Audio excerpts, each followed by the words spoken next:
En esta primera charla de presentación vamos a trabajar y pensar un poco acerca de la dimensión afectiva como eje transversal en los lineamientos de la educación sexual integral. Lo primero que es importante pensar y reflexionar es acerca de qué hablamos cuando pensamos o cuando decimos sentimientos, emociones y afectos dentro de la educación. ¿Cómo incluir la dimensión afectiva en los distintos establecimientos educativos y cómo pensar la afectividad en cada uno de los niveles del desarrollo humano y del aprendizaje? ¿Y de qué manera llevar esto a las aulas en los distintos niveles de la educación? A lo largo de la historia del aprendizaje, de la educación y de los institutos y establecimientos educativos, siempre se le ha dado mayor importancia a aquellos contenidos relacionados específicamente con el saber. Los contenidos relativos a la dimensión afectiva o a la dimensión relacionado con lo emocional no han sido históricamente los más importantes, ni siquiera han tenido en cuenta en los planes de estudio. A la hora de seleccionar los contenidos más importantes, siempre se habla de los conceptos y de las metodologías. Un concepto es, por ejemplo, el diseño orográfico de un territorio o los límites que forman parte de una geografía o de qué manera un determinado tratado internacional se gestó en una determinada situación histórica o cómo se estructura un determinado texto en el área de lengua o de qué manera una ley se aplica en determinados momentos. Pero ¿qué pasa con las emociones? ¿Qué pasa con lo actitudinal?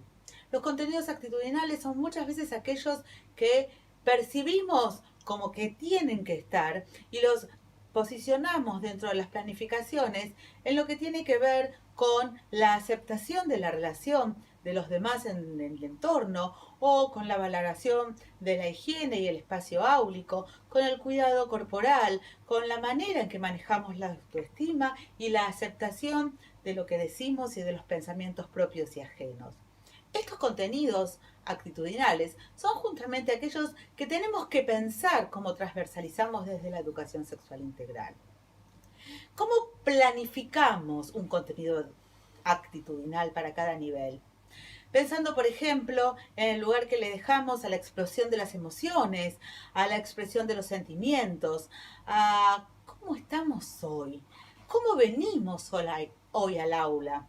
Tanto docentes como estudiantes no tenemos todos los días la misma forma de expresarnos y de sentirnos y de ser y estar en el aula. Por ejemplo, pensemos en el nivel inicial. La disposición de dar y recibir cariño se cree siempre que es más apta en los niveles más bajos de la educación. Es común pensar en la típica maestra dulce cariñosa que abraza y besa a los niños, niñas que llegan al aula. El cariño, la confianza, la libertad para entrar o salir de un aula, la disposición para sentarse en grupos, la seguridad para expresar esas ideas y pedir ayuda, siempre se cree más fácil en el nivel inicial. Pero lo pensamos como una pauta y lo pensamos desde el punto de vista pedagógico, como un nivel de lo actitudinal en relación a la ESI.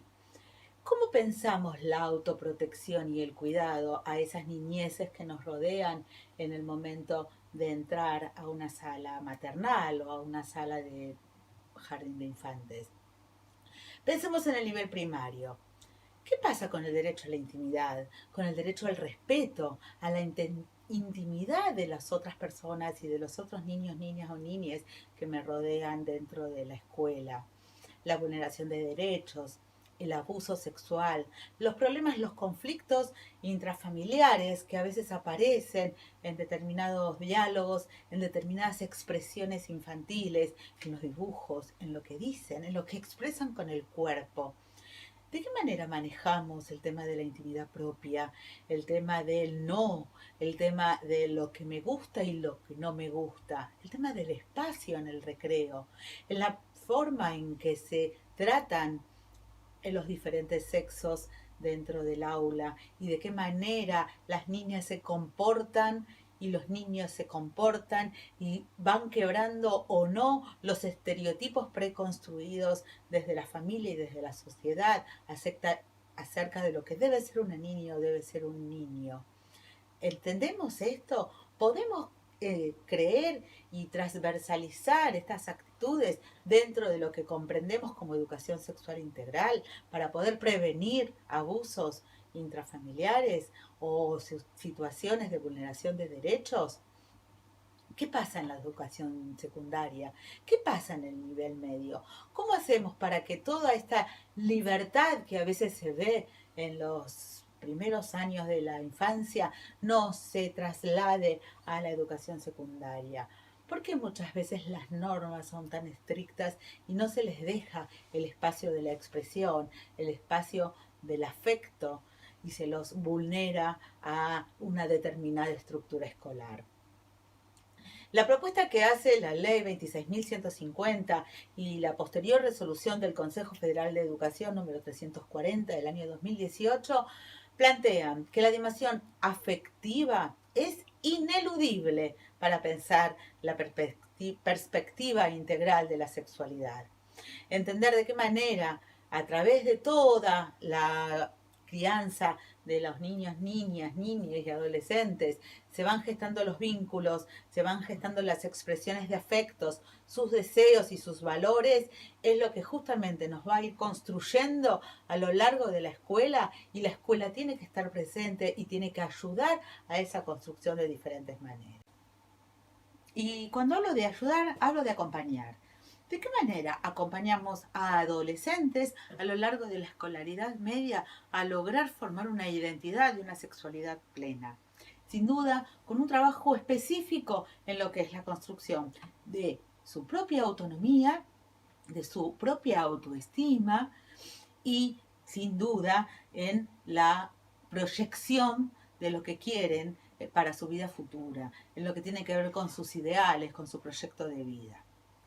¿Qué nos pasa en este momento de aislamiento? ¿Qué pasa con jóvenes y adolescentes que están frente a una pantalla virtual?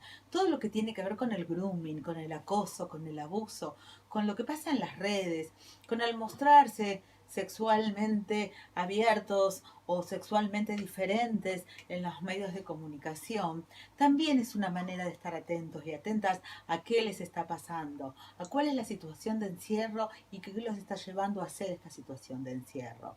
Trabajar sobre las redes, sobre el consumo de las redes, sobre el consumo en estas épocas de aislamiento social, el grooming, el sexting y las relaciones que se establecen entre ellos y ellas a partir de la virtualidad. También es un tema para pensarlo desde la educación sexual integral, en lo que tiene que ver con el manejo de las emociones, el manejo de los sentimientos.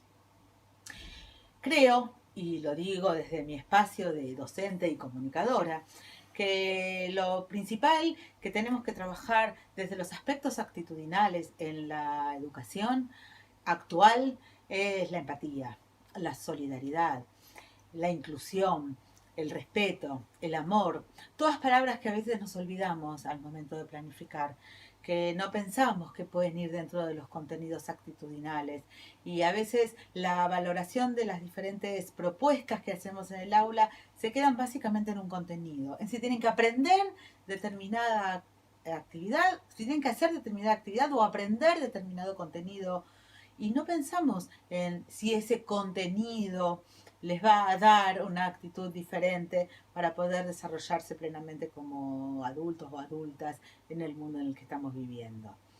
Los adolescentes piden hoy que le incluyamos en nuestras propuestas educativas aquello que tiene que ver con los afectos y los sentimientos. Piden que les escuchemos, piden que les aconsejemos, piden que nos pongamos en su lugar, que pensemos en todas las cosas que les están pasando y que están viviendo y que no pueden manejar.